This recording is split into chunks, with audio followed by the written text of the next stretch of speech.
Hi everyone, Brad Williams here from Williams Occupational Therapy, Driver Assessments and Rehab. Today we're doing something really special from our point of view anyway. Today we're interviewing Dr. Claire Hutchinson, who's a research fellow at the Health and Social Care Economics Group. I love that title. It's really good for where we're going. Now the reason why we're interviewing Claire today is because it's my belief that this research that you've done, Claire, is absolutely vital for our clients that we see with physical disabilities. So thanks very much for joining us. You're welcome. To get started, can you give us the title of your most recent paper and how it actually came to be? So you're referring to the qualitative paper that I sent you recently? The one about the qualitative paper, but also the one about the modifications and the costs. Yeah, so we've done some work recently with vehicle modifications for people with disability, and we did a social return on investment analysis to work out basically how much social impact funders and consumers were getting for investment in modified vehicles. And how did it get to become a study in the first place? Well, we're very lucky. I was brought on after we actually won the money, but my colleague, Dr. Angela Burnt from UniSA, she was the chief CI on that grant, and it was funded by the Lifetime Support Authority. Yeah, which is fantastic, and we thank the Lifetime Support Authority for putting up the money for this study, because the outcomes, I believe, have been fantastic. Now, it's a very timely piece of research from my point of view, the costs on the social return, because of NDIS funding at the moment for vehicle modifications. It's been in the news lately in things like the HAT program on Triple J and the surplus and all kinds of bits and pieces in the news at the moment. So it's really intriguing for me to find out a little bit more, and I hope for our listeners as well that they find it interesting as well. What was the data that you collected, and what was the methodology that you used in your study?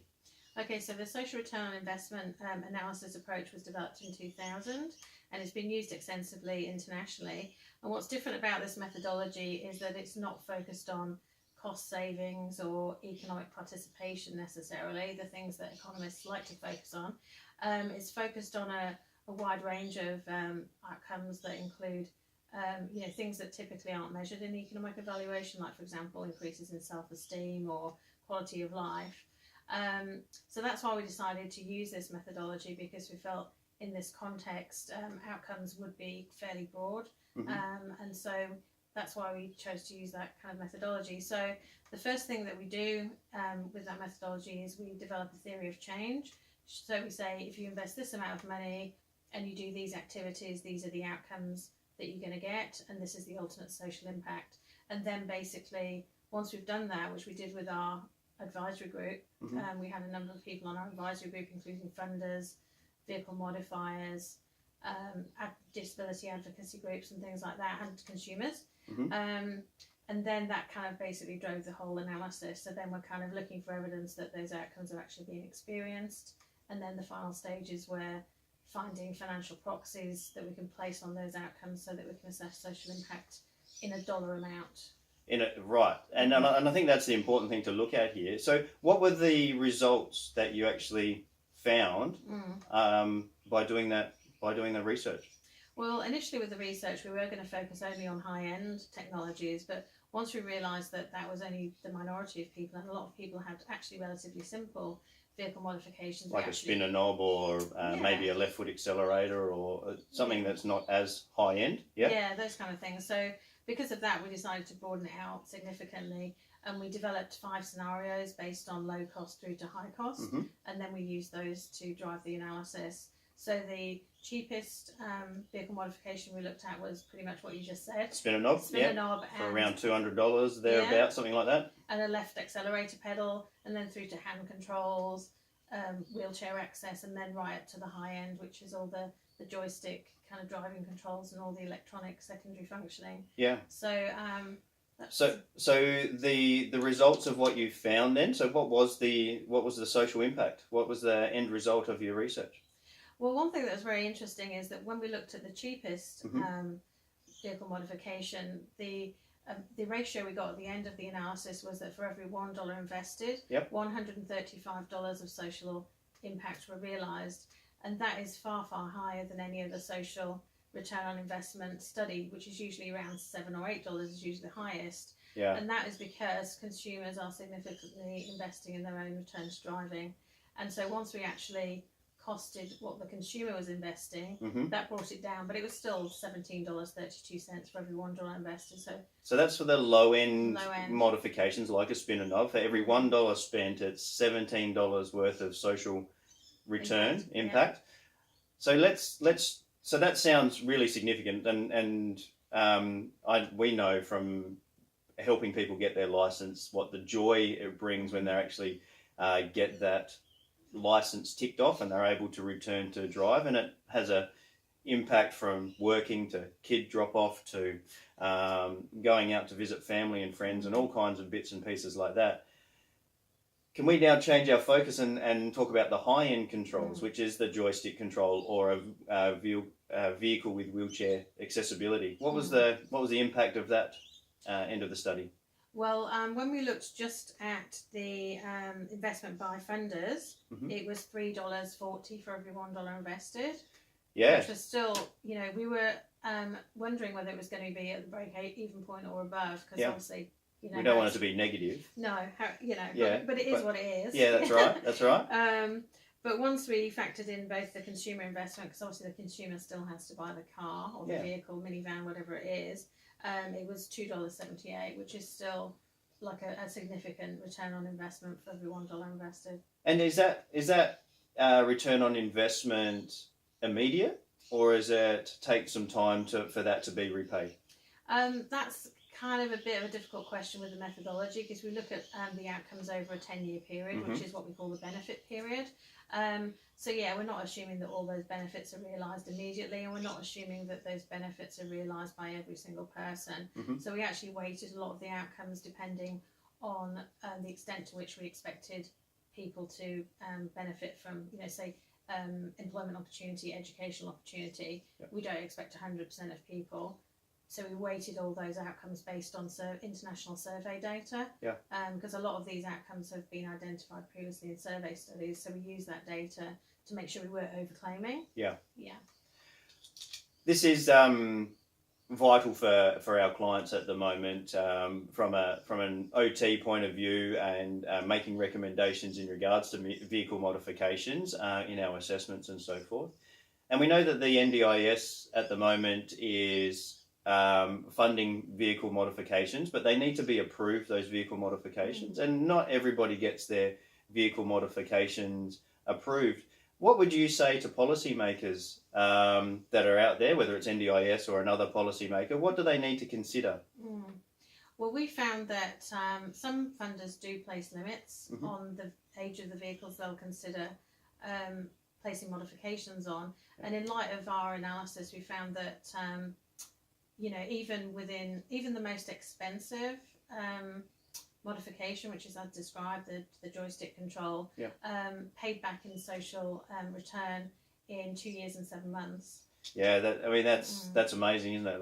Really, when we think about a really costly piece of equipment, maybe $150,000 worth, being repaid basically in 2 years. That's a significant outcome. It is, and it's something that we were hoping to share with funders, and so that if they do have those restrictions on policy, they actually consider the evidence, because often these things are put in place and they're not based on actual evidence, but hopefully our study will provide the evidence to say, certainly at the lower to mid end, there's not really a lot of justification necessarily for placing those restrictions. And I'm not sure if you can talk about it or not, or whether you can make comment or not, but around the NDIS considerations at the moment, that the car needs to be 45,000 kilometres or less than 3 years, is what is stipulated on the NDIS website. And we know that they've been a bit more lenient about looking at older cars than that. But can that be influenced by this research study as well in regards to the age of a vehicle? I hope so, and certainly NDIS are really on board with our study, and they were represented on our advisory group. So yes, and hopefully that implications of our research will filter through to some of those policies, maybe not straight away, but hopefully in time. So for everyone out there who might want to find a little bit more information about this study, because we think it's fantastic, and we hope that everyone that's involved in this area, whether they're vehicle modifiers, whether it's the NDIS, whether it's another insurance agency looking at their policies and procedures, whether it's at the consumer as well. What's the name of the study, and how can they find out a little bit more information about it? The name of the study was Social Return on Investment for Vehicle Modifications for People with Disability. There's some information on the Lifetime Support Authority website, which is obviously our funding body. People can email me, or they can email my colleague Angela at UniSA, and we're happy to share executive summary. We are actually hoping to launch the report in the next month or two, and then it will be much more widely available. We also have 2 papers from the study that have already been published. The one I sent you recently about the qualitative experiences of drivers with disability.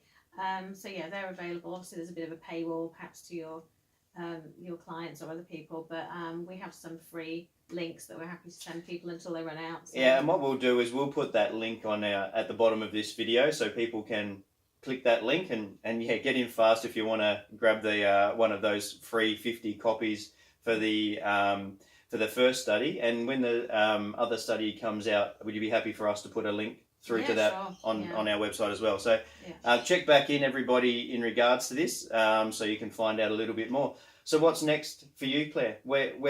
Is this finished now, or are you looking to do a little bit more in this area in regards to the vehicle modifications and social return? I'd certainly be open to doing some further research, but at the moment I'm moving on to look at aged care research. So not in the short term, but maybe in the longer term, I'd like to do more work in this area for sure. Yeah, we thank you very much for your time and talking on camera and being there for our clients and our consumers and everybody that follows us at Williams OT. Hopefully it gets shared a little bit more, because like I said, we think those findings about the amount of social return, the payback is amazing, and it really adds value to what the clients are going through in regards to struggles with trying to get bits and pieces funded, and hopefully it changes policymakers' interpretations from our point of view, to be a little bit more lenient and a little bit more understanding about the real impact a vehicle modification can have on somebody's life. So thank you very much, and hit the links below to download the copy of the report, and then come back and check in later, and as soon as we get a link to the crunching the numbers report, we'll send that out too. Okay, thank you, Brad. Thanks very much. Thank you.